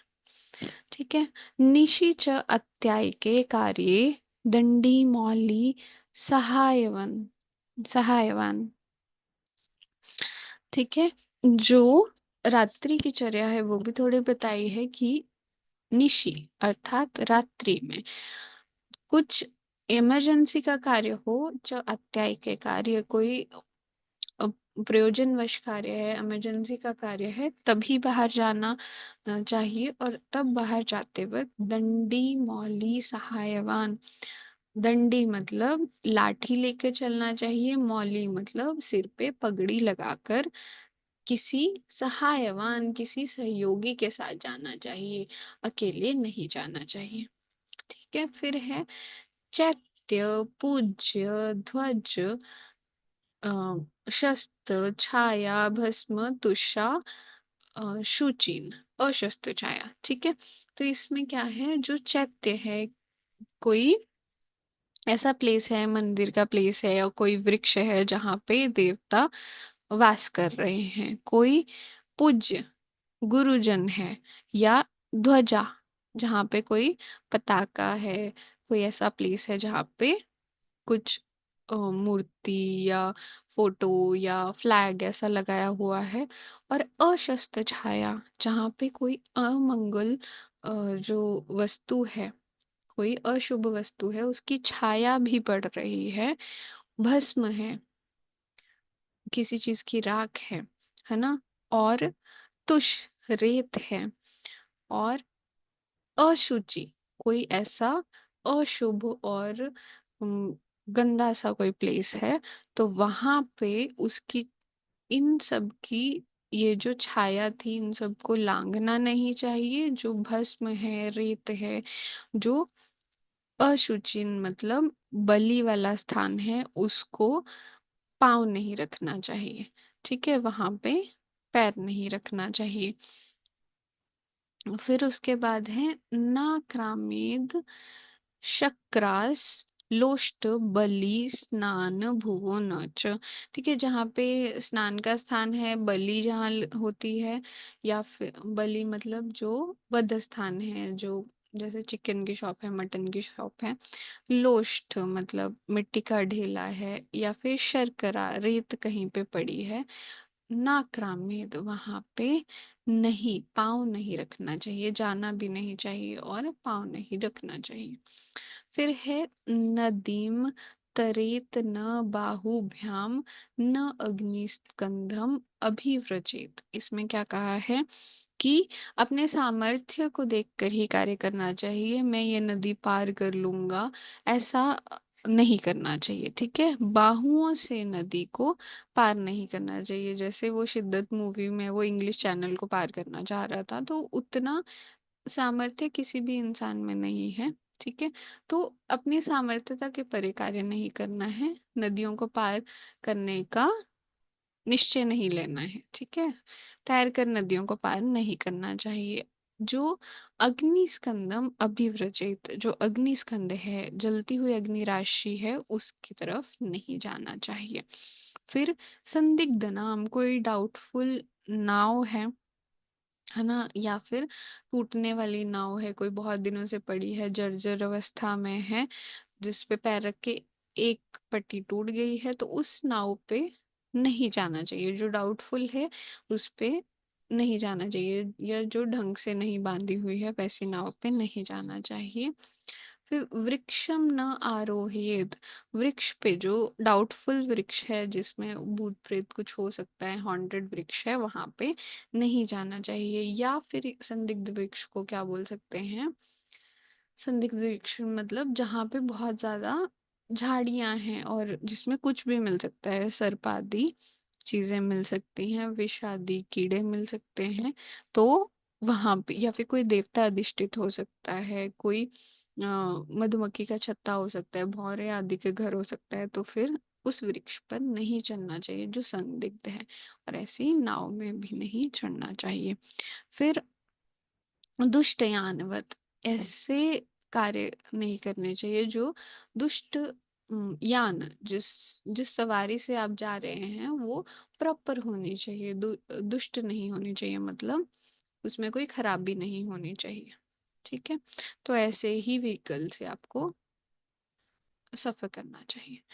फिर उसके बाद है न असंवृत मुख, मुख को बिना खोले, संवृत मतलब ओपन, ठीक है, तो असंवृत मुख से आपको श्रुति, चीखना नहीं चाहिए, हास्य हंसना नहीं चाहिए, झमाई नहीं लेनी चाहिए, मुख खोलकर, ठीक है, तो उसको ढक कर ही, मुख को ढक कर ही चीखना चाहिए, हंसना चाहिए या झमाई लेनी चाहिए।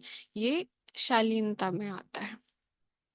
फिर उसके बाद है नासिकाम न विकुष्णयाद न अकस्मात विलिखेत भुवः, ठीक है, नासिका के जो रंध्र हैं उससे मल को निकालने के लिए उंगली से कुरेदना नहीं चाहिए। ये शालीनता में आता है, सद्व्यवहार में आता है। और न अकस्मात विलिखेत भुवः, और अगर पार्क में बैठे हैं या जमीन पे बैठे हैं तो बैठे बैठे जमीन को कुरेदना नहीं चाहिए, उंगलियों से खोदना नहीं चाहिए।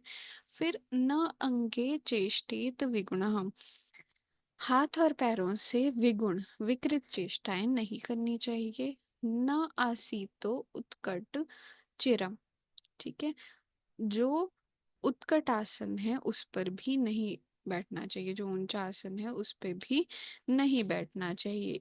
या फिर जो हार्ड है, टेढ़ा मेढ़ा है, उस पे बैठना नहीं चाहिए, उससे अर्शादि रोग उत्पन्न हो सकते हैं। इसके बाद कहा है देह वाक चेतसाम चेष्टा प्राक श्रमाद विनिर्वर्तेत न ऊर्ध्वजानुश्चिरम तिष्ठेत, ठीक है, ऊपर हमने क्या पढ़ा था, उत्कट आसन में नहीं बैठना है, जो ऊंचा आसन है, ऊंचा नीचा आसन है, अनइवन है, हार्ड सरफेस है, उस पे नहीं बैठना चाहिए। और इसमें हम क्या बोल रहे हैं कि घुटनों को बहुत देर तक उठाकर नहीं बैठना चाहिए। न ऊर्ध्व जानु, जानु मतलब जो नी है, उसको बहुत देर तक ऊंची डायरेक्शन में नहीं रखना चाहिए। और दूसरा यहाँ पे क्या कहा है, जो शरीर से वाणी और मन की चेष्टाओं को, जितनी भी हम कार्य करें, चेष्टा अर्थात प्रवृत्तियां या कार्य, देह के, वाणी के और मन के, वो प्राक श्रमाद विनिर्वर्तित, श्रम होने से पहले, थकने से पहले ही उसको रोक देना चाहिए। फिर उसके बाद है नक्तम सेवेत न द्रुमम, रात्रि में वृक्ष के नीचे, द्रुम मतलब वृक्ष, तो वृक्ष का सेवन नहीं करना चाहिए, अर्थात जो वृक्ष के नीचे या ऊपर नहीं रहना चाहिए रात्रि में। फिर उसके बाद तथा चत्वर चैत्य अंतश्च चतुष्पद सुराले, ऐसी जगहों पे नहीं जाना है जहाँ पे चत्वर मतलब जहाँ पे चौराहा है, या फिर चतुष्पथ चौराहा है, चत्वर मतलब त्रिपथ हो सकते हैं, वहां पे तीन मार्ग हैं, या फिर कोई खाली स्थान है ना, शून्य स्थान है ना, या फिर खंडर है, दैट इज चत्वर। फिर चैत्यांत, जहाँ पे चैत्य राक्षस हो सकते हैं, हॉन्टेड प्लेस हो सकता है वहां पे। और चतुष्पथ चौराहे में, सुराले देवगृह में, है ना, मंदिर को बोलते हैं सुराले, है ना, देवगृह मतलब जहाँ पे अननोन देव ग्रह, अननोन मंदिर है, अननोन खंडर है, वहां पे। और शूना आठवी, शूना मतलब वध स्थान, शूना किसको बोलते हैं, जहाँ पे बुचरिंग हो रही है। और अटवी, अटवी मतलब जहाँ पे लोग नहीं है, अटवी मतलब निर्जन, अटवी, निर्जन कोई प्लेस है, कोई ऐसा देश है जहाँ पे लोग ही नहीं है। और शून्य ग्रह, जहाँ पे कोई घर है वहां पे लोग नहीं है, शमशान ग्रह, है ना। और वहां जो ये खाली स्थान है जहाँ लोग नहीं है, शून मतलब वध स्थान है, अटवी मतलब ऐसा देश जहाँ पे लोग नहीं है, घर खाली है, शमशान है, खाली मंदिर है, अननोन मंदिर है, चतुष्पथ मतलब चौराहा है, चैत्य स्थान है, कोई राक्षस का स्थान है, और चत्वर है मतलब कोई जहाँ से दो तीन पथ जा रहे हैं, या खंडर है वहां पे दीवा अपी ना, वहां पे आप दिन में भी मत जाओ। ये सदाचार सद्वृत कहा गया है। फिर उसके बाद है सर्व सर्वर्थे क्षेत न आदित्यम। जो सूर्य है उसको अक्षेत आंखों से एकटक हमेशा सर्वथा अक्षी से आदित्य को एकटक ना देखते रहें, उससे दृष्टि का नाश हो सकता है। न भारम शिरसा वहेत, ठीक है, तो सिर पर भार लेके भी नहीं चलना चाहिए। और सूक्ष्म, दीप्त, मेध्या और सॉरी अमेध्या और अप्रिय, जो छोटी चीजें हैं, दीप्त मतलब तेजस्वी मतलब बहुत ज्यादा उसमें से लाइट आ रही है, रिफ्लेक्शन आ रही है, अमेध्य असूची कोई अनक्लीन प्लेस है, अप्रिय पदार्थ है, उनको अनवरत मतलब प्रतत उसको लगातार एक टक नेक्षेत उसको नहीं देखना चाहिए। सर्वथा सूर्य को नहीं देखना है, सर्वथा सूक्ष्म चीज को या दीप्त चीज को जैसे फोन स्क्रीन है हमारी, और अमेध्य गंदी चीज को, अप्रिय जो आपको नहीं पसंद है या नॉर्मली भी वो ठीक नहीं है, उसको प्रतत लगातार नहीं देखना चाहिए, सिर पे भार लेके नहीं चलना चाहिए। फिर उसके बाद मद्य विक्रय संधान दान दान दानानि न आचरेत। मद्य का या फिर कोई ऐसी जो विषैली पदार्थ है, जो ऐसी चीज है इंटॉक्सिकेशन की जो चीज है, या फिर नारकोटिक कोई चीज है, उसका ना विक्रय, ना उसको बेचना चाहिए, ना उसको संधान, ना उसका निर्माण करना चाहिए, ना दान, ना आदान, ना उसको देना चाहिए, ना आदान, ना उसको ग्रहण करना चाहिए, ना लेना चाहिए। ऐसा आचरण नहीं रखना चाहिए। फिर उसके बाद त्याज्य आचरण कहा है। त्याज्य आचरण में क्या है? इसमें त्याज्य अर्थात जिस चीज को छोड़ देना चाहिए, कौन सा ऐसा आचरण है जिसको त्याग कर देना चाहिए? तो पूर्ववात आतप रज, जो पूर्वी वायु है उसको पूर्व दिशा से जो वायु आ रही है, सामने से जो वायु आ रही है उसका सेवन नहीं करना चाहिए, उसका त्याग कर देना चाहिए। आतप धूप, रज मतलब धूल, तुषार मतलब फुआरे या फिर ओस, प्रॉपर बारिश नहीं, थोड़ी थोड़ी जो बारिश है या फिर स्नोफॉल है या फिर ओस पड़ रही है। और परुष अनिल, जो रुक्ष वायु बह रही है, इन सब का त्याग करना चाहिए, इन सब का सेवन नहीं करना चाहिए। फिर है अनऋचु, शत्रु, उद्गार, कास स्वप्न अन्न मैथुनम। अनऋजु, शत्रु, उद्गार, कास स्वप्न अन्न मैथुनम। अगर छींक आ रही है, डकार आ रही है, खांसी आ रही है, स्वप्न मतलब सो रहे हैं, और अन्न का सेवन कर रहे हैं या मैथुन कर रहे हैं, तो उस टाइम पे अनरिजु टेढ़े मेढ़े स्थिति में नहीं होना चाहिए। रिजु होता है स्ट्रेट, तो जैसा प्रॉपर पोस्चर रहता है, प्रॉपर जो नॉर्मल जो पोस्चर रहता है वैसे ही रहना चाहिए। इस टाइम पे टेढ़े मेढ़े होकर ये कार्य नहीं करने चाहिए। फिर उसके बाद आता है कूल छाया। कूल छाया मतलब जो बड़े बड़े वृक्ष हैं, जो नदी के तट पर बड़े वृक्ष हैं, उनकी छाया, नृप दुष्टम राजा से जो द्वेष करते हैं, और व्यालम शिकारी, दंष्ट्री विषाणिनम। ठीक है, जो दंष्टिन है, दांत वाले सर्प हैं, विषाणिन मतलब जो विषाणिनः बोलते हैं, जो सींग वाली भैंसा रहता है ना। दष्टि बोलते हैं दांत वाले सर्प को। दष्टि सर्प एक टाइप का सर्प है, एक अदृष्टि होता है, एक दष्टि होता है। व्याल मतलब शिकारी। इन सब का कूल छाया, जो नदी के तट पे वृक्ष है उनकी छाया, नृप का, राजा का द्वेष करने वाले, और शिकारी दंष्टि ऐसे सर्प, और विषाणिनः मतलब जो सींग वाले भैंस या भैंसे हैं, उनसे बचना चाहिए, उनका सेवन नहीं करना, उनका साथ नहीं करना चाहिए। फिर हीनार नार्या अति निपुण सेवाम विग्रहम उत्तमे।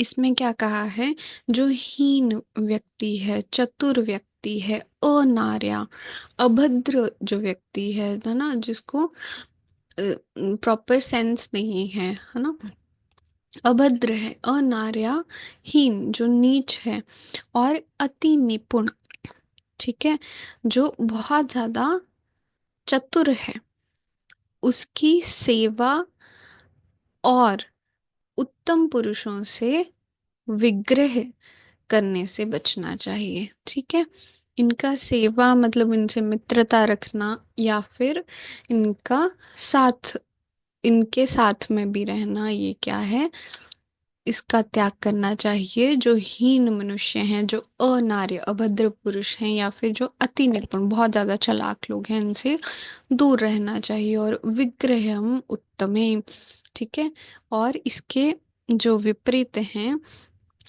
जो उत्तम पुरुष हैं, उससे विग्रह मतलब झगड़ा नहीं करना चाहिए। ठीक है, उनसे अगर बन नहीं रही तो भी झगड़ा तो नहीं ही करना चाहिए, मोस्टली मित्र ही रखने चाहिए, जो उत्तम लोग हैं। फिर है संध्या स्वभाव अव्यवहार स्त्री स्वप्राधान्य स्वप्न अध्ययन चिंतनम। क्या कहा है इसमें कि संध्या काल में, संध्या में स्व अभ्यवहार, अभ्यवहार होता है इंजेक्शन, फूड इनटेक, भोजन खाना। ठीक है, संध्या में अभ्यवहार भोजन करना, स्त्री मतलब मैथुन करना, स्वप्न अर्थात निद्रा सोना, अध्ययन मतलब पढ़ाई करना, और चिंतन ये भी नहीं करना चाहिए संध्या काल में, इवनिंग में। फिर उसके बाद शत्रु, सत्र, गण, आकीर्ण, गणिका, पणिका, अशनम। ठीक है, तो इसमें क्या कहा है कि शत्रु के यहाँ का, सत्र अर्थात यज्ञ में बना हुआ, गण मतलब किसी समुदाय का, है ना, एक कम्युनिटी में, और आकीर्ण जो इधर उधर फैला हुआ है, या फिर गणिक, गणिक बोलते हैं वैश्या को, और पणिक होटल, यहाँ का अशन नहीं करना चाहिए, यहाँ पे भोजन नहीं करना चाहिए। फिर इसके बाद है गात्र वक्त्र नखेर वाद्यम। अंग में वक्त्र मतलब मुख को, और नासिका से मतलब बाजू बजाने की, वाद्य करने की नकल नहीं करनी चाहिए। किससे, गात्र से, वक्त्र मुख से, और नासिका से, है ना। जो बीट बॉक्सिंग करते हैं, मतलब बीट्स निकालते हैं मुख से, नासिका से, है ना, और नख से, है ना, और वक्त्र गात्र से, तो उसको नहीं करना चाहिए। फिर हस्त केश अवधूननम, ठीक है, हाथों और केशों का अवधूनन, कंपन नहीं करना चाहिए, है ना। हाथों को, जैसे हाथ पैर कोई होता है ना, वो हिलते रहते हैं जब वो स्ट्रेस में होता है, तो वो नहीं करना चाहिए। केशों का अवधूनन, केशों को भी एक एक बाल को निकालते रहते हैं, तो वैसा नहीं करना चाहिए, हाथों को भी और केशों को भी। फिर उसके बाद है तो अग्नि पूज्य मध्येन यानम धूमम शवाश्रयम, जो जल है, अग्नि है, और जो पूजनीय जन है, उनके मध्य में यान नहीं करना चाहिए। उनके मध्य से जल के बीच से नहीं जाना चाहिए, आग लगी है उसके बीच से नहीं जाना चाहिए, और जो पूजनीय स्थान है या फिर पूजनीय स्थानों का ग्रुप बैठा हुआ है वहां के मध्य से नहीं जाना चाहिए। यान मतलब गमन नहीं करना चाहिए। फिर धूमम शवाश्रयम, शमशान या चिता के धुएं से दूर रहना चाहिए। फिर मद्यातिसक्तिम विश्रम्भ स्वातंत्र्ये स्त्रीषु च त्यजेत। इसमें क्या बोला है? मद्यातिसक्ति, मद्य की जो इंटॉक्सिकेटिंग ड्रग्स हैं उनकी अतिशक्ति, ज्यादा उसमें रति नहीं करनी चाहिए। विश्रम्भ मतलब ज्यादा भी विश्वास नहीं करना चाहिए।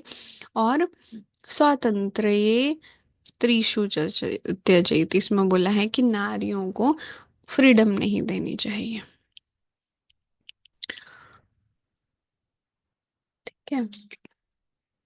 मतलब कोई ना कोई अधिकारी होना चाहिए उनकी रक्षा के लिए या अम, मर्यादा के लिए, ऐसा उन्होंने कहा है ना, वो सदाचरण में कहा है। फिर आचार्य सर्वचेष्टासु लोक एव ही धीमतः, इसमें सारी जो चेष्टाएं हैं, ये जो ऊपर कहा है इन्होंने, अम, इसमें ऐसा भी हो सकता है कि उसको स्वतंत्रता देने से पहले उसको उसके काबिल बनाना चाहिए, है ना। उसको सब दुनिया का ज्ञान हो या फिर जितने भी आचरण है उनका ज्ञान हो, तो वो भी स्वतंत्र रूप से रह सकती है, ऐसा इनको कहना चाहिए था, है ना। उसके लायक बनाना चाहिए उसको, अच्छे बुरे का ज्ञान देकर फिर उसको स्वतंत्र रख सकते हैं। ठीक है, ऐसा उनको कहना चाहिए था, पर इन्होंने यहाँ पे ये कहा है। ठीक है, फिर उसके बाद है आचार्य सर्वचेष्टासु लोकेव धीमता। इसमें क्या कहते हैं कि जो धीमत हैं, जो बुद्धिमान पुरुष हैं, वो सारी ही व्यवहारों से सीखते हैं। जो भी अ, लौकिके अर्थे परीक्षक परीक्षक, है ना। जितनी भी संसार में चीजें हो रही हैं, जितने भी आसपास में व्यवहार हो रहे हैं, उस सब से जो बुद्धिमान पुरुष है वो सीखता है। ठीक है। तो सभी प्रकार के व्यवहार सीखने के लिए बुद्धिमान के लिए सारा ही संसार, सारा ही इस लोक का, परलोक का, आसपास का सारा ही संसार क्या है? शिक्षक है, टीचर है। फिर फिर भी वो टीचर तो है, लेकिन फिर भी जो चीजें हो रही हैं, जो व्यवहार हो रहे हैं लोक में, उसको देख कर, समझ कर, उसके अर्थ को परीक्षा करके फिर ही उसका अनुकुर्यात, फिर ही उसका पालन करना चाहिए, अनुकरण करना चाहिए। फिर उसके बाद ये सारा सद्वृत्त के पॉइंट्स हैं। इसमें से अपने जो इजीली आपको याद हो जाएं वो पॉइंट्स आपको याद करने हैं। फिर इसमें से ये जो श्लोक है ये इम्पोर्टेंट है, ये सद्वृत्त का स्वरूप है। आर्द्र संतानता त्यागः काय बाक वाक चेतसाम दमः। ठीक है, तो इसमें क्या बोला है? ओवरऑल सद्वृत्त किसको बोलते हैं? सदाचरण किसको बोलते हैं? आर्द्र संतानता मतलब मन में परम, बेस्ट, जितना आप दयालु हो सकते हैं, कल्याण हो सकते हैं, पॉजिटिव रह सकते हैं, दूसरे के बारे में अच्छा सोचना, या फिर दयालु भाव रखना, कल्याण भाव रखना, खुद के जितने पाप हैं मानसिक वाचिक उनको कंट्रोल करके रखना। आर्ध संतानता मतलब परम दयालुता, हमेशा अपने कोमल भाव में या फिर पॉजिटिव भाव में रहना। और फिर त्याग, दान करना। काय वाक चेतसाम दमः, कायिक वाचिक और मन के जो अहंकार है उस पे नियंत्रण रखना। फिर स्वार्थ बुद्धि परार्थेषु। ठीक है, परार्थेषु दूसरों के कार्य में भी स्वार्थ बुद्धि रखना, मतलब दूसरे का कार्य है उसमें अपना कार्य है ऐसा समझ के उसकी हेल्प करना। ठीक है, तो दूसरे परार्थेषु दूसरे के लिए अपना समझ कर उसमें अपनापन रख कर कार्य करना। पर्याप्तम इति सद्वृतम, इतना सा भी करने से, ये पूरा जो हमने पिछले आधे घंटे में पढ़ा वो सारा समराइज किया है कि सिर्फ कोमल भाव रखना, दान करना और कायिक वाचिक मानसिक जो भी पाप कर्म है, जो भी अहंकार है उसको नियंत्रण में रखना और दूसरे को अपना समझकर हेल्प करना, तो ये पर्याप्त है, इनफ है सद्वृत के लिए, है ना, सद आचरण के लिए। मतलब एक पॉजिटिव माइंडसेट रखेंगे और बुरा नहीं चाहेंगे, दूसरे की हेल्प करेंगे, तो that is enough to conclude सद्वृत। फिर उसके बाद है अ, नक्तम दिनानि मे यान्ति कथम भूतस्य संप्रति। ठीक है, इस समय मेरे रात दिन कैसे बीत रहे हैं, कथम भूतम मैं कैसा होता जा रहा हूँ, इस चीज को हमेशा ध्यान में रखना, मतलब माइंडफुलनेस को प्रैक्टिस करना। ऐसा नहीं है कि महीनों दिन साल वगैरह बीत गए और आप जहाँ थे वहीं हैं। ठीक है, ऐसा होना चाहिए कि आपके दिन कैसे बीत रहे हैं, रात कैसे बीत रही है, आप हर दिन कैसे चेंज कर रहे हैं, आपका मेंटल स्टेट कहाँ जा रहा है, इस पे एक चेक रखना, माइंडफुलनेस रखना। दुख भांगनम भवत्येव नित्य सन्निहित स्मृतम। ठीक है, इसमें हमेशा ही जो विचार रखता है वो कभी दुखी नहीं होता, क्योंकि वो जरा भी जब भटकने लगेगा तो वो खुद को ऑब्जर्व करके उसको वापस बैलेंस स्टेट में ले आएगा। फिर उसके बाद है इत्याचारम समासेन, इसको इस प्रकार संक्षेप में ये सद्वृत्त का वर्णन कर लिया। यम प्राप्नोति समाचरण, जिसका हमें पालन करने से क्या होगा, आयु दीर्घायु की प्राप्ति होगी, आरोग्य हेल्दी स्टेट मेंटेन होगी, ऐश्वर्य ऐश्वर्य मतलब एक अप्रतिहत शक्ति मिलेगी जो मतलब आपको कॉन्फिडेंस देगी, इनर कॉन्फिडेंस देगी, इनर पीस देगी, और ऐश्वर्य मतलब आप धनवान हो जाएंगे, पैसों से भी और मानसिक रूप से भी। ठीक है, तो कोई ऐसी शक्ति, अप्रतिहत शक्ति जिसको आप कम, जिसको कोई भी छोटी मोटी चीजों से कम नहीं कर पाएगा, है ना। आप एक पॉजिटिव पॉजिटिविटी को महसूस करेंगे। और यशो लोकाश्च शाश्वतान, इसमें सारी दुनिया में आपका यश होगा, लोकाश्च मतलब जो सारे लोग हैं वहां पे आपका यश होगा, शाश्वतान है ना, जो शाश्वत लोग हैं, जो देवलोक भी है और जो यहाँ पृथ्वी लोक भी है, सब जगह आपका क्या रहेगा, यश रहेगा। तो ये सारा सद्वृत के लाभ आप देख सकते हैं, इसको आप याद भी कर सकते हैं क्या क्या है, आयु आरोग्य ऐश्वर्य यशो लोकाश्च शाश्वतान। ठीक है, उसके बाद ये पॉइंट्स हैं। और सद्वृत का स्वरूप समराइज जो किया है वो है आर्द्य संतानता त्याग काय वाक चेतसा दम स्वार्थ बुद्धि परार्थेषु पर्याप्तम इति। ठीक है, तो ऐसे ये चैप्टर होता है। इसमें दो मेन टॉपिक्स हैं, एक तो दिनचर्या बताई है, फिर उसके बाद धर्म का जब वर्णन कर दिया तो उसमें फिर सद्वृत का भी वर्णन मिलता है, तो दो ये क्वेश्चन इसमें से बन सकते हैं।